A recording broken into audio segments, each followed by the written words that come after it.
Lehenengo ermita izena ez dakit ondo jarrita dagoen.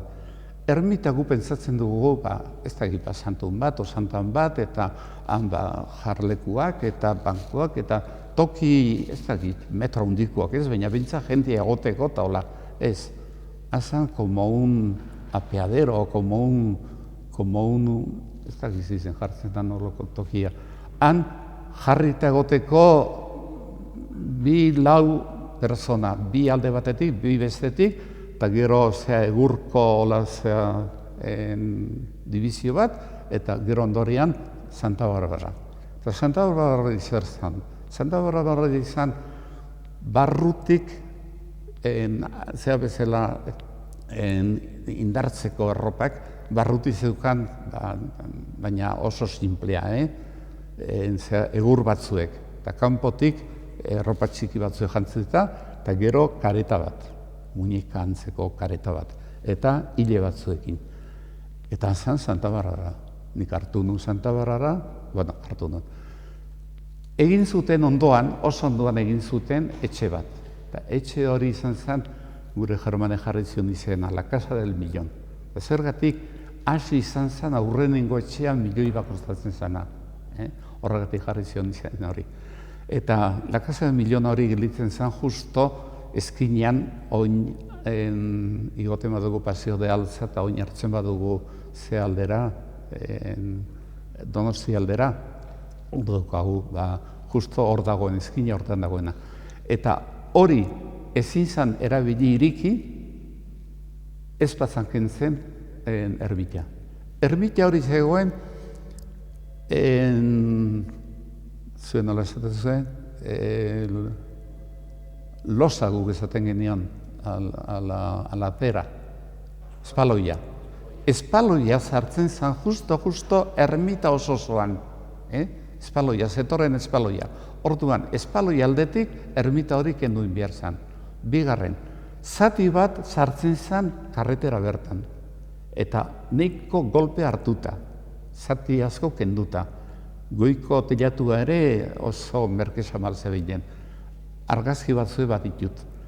Total horri izango zen, nik ez dakit, metrotan nola gauzak zaila izaten dira, baina metros kuadrauz hori izango ziren 7 metro kuadrau besterik ez.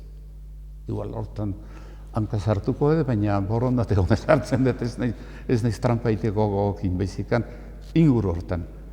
Orduan ikusten genuen, ez zeukala zentzurik, han espaloia mosten, etxe hura ezin iriki, izugarrizko etxe hundi bat ezin iriki, eta han Santa Barbara, gainera Eliza Santa Barbara kendu indu. Orduan pentsatu genuen, bai, merezizuelak etzea. Eta orduan Santa Barbara hori sartu nun gure Casarezen leku hortan. Guk meza ematen genuen leku hortan. Baina justo leku hori ordurako utzi genuen gratis zeari, roteta ekipuari. Eta roteta ekipuak erabiltzen zuen, baina ezer pagatu gabe. Kontratu gabe eta ezer pagatu gabe. Eta gero nahi izan unean berriro Santa Barbara niretza lortu eskatzen zuten altzako goikuak eskatzen zuten Santa Barbara nahi zutela, nire izan nahi zuten nian. Jo nintzen bila, eta izkan bila izugarrizkoa, ezezkoa. Eta hori bakarrik ez, nian plaza erdian nengoen, arribari nire etxe ondoan, plazan, eta danon artean bildu, eta kontu ze, aliza bat, emango dizu hori zozer egiten baduzu. Eta nik esaten, hau dekau marka. Hor daude zartuta nire etxean. Ez dieko bratzen ezertxo ere. Hor daude giltzak nik emani ezkelako. Hor nik utzi duten gauza bat, eta inorena esaterago neria dana, ezin eta hartu.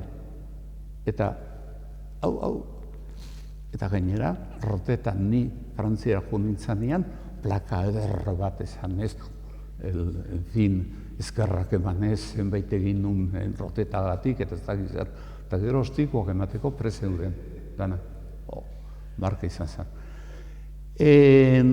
Hori botatzeak, nik eskatu nien dirua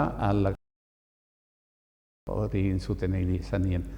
hau pagatu behar duzute. Eta zenbat eta gelditu ginean, 25.000 peseta. Eta ni Frantziara jo nintzen da ez genuen kobratu. Baina Frantziatik etorri nintzanen berriro handik 3 urtera, akordau nintzen 25.000 peseta horiekin, eta lehen baile jo nintzen, etxe hortara esan zu, 25.000 peseta sortu zuten, eta ez zuten zeskorik esan, eta berri lemazioaten 25.000 peseta. Horrek, ermitatxo horrek diru bat zeukan. Hor botatzen ziren txampon batzuek eta roteta zeukala familia guztiot izena, familia bat. Eta hori eramaten zuna hil zan. Eta hil zanean familia zeukan problema bat, honekin zara egingo dugu. Hemen diru pixka bat dau, eta Elizako kondura dau, baina gurea ez da, eta aber nora. Eta jun ziren gora, don Kornelio gintz egitera. Eta don Korneliok esan zion, begira erretxa da, ermita hau zenbait urte iraundu, hainbeste urte. Eta hainbeste urtetik, zenbait urteetan Altzako San Martzialko izan da, eta zenbait urteetan San Pablona. Eta San Pablona izango zen, 2 urte o 3 urte, orduinak kendu zen da, eta besteena berriz, hasieratik. Orduan, 20.000 peseta ziunden, libreta hortan, eta hori erreparto hori inda, guri 2 peseta tokatzen zaizkigun, eta beste guztia gorako. Nik orduan esan duen, familia esan dion, behitu, berez horrela eta oango izan da, eta oin gurea da, baina eta proporzio hortan, ahi eritokatzen ziga asko eta guri gutxi, baina lasai egon, eman niri diru guztia, eta nik gaztetuko eta erizan, eta nik patxaran geldituko naiz, paken geldituko naiz, eta inore dortzen bada, esango diot, hau gurea dala.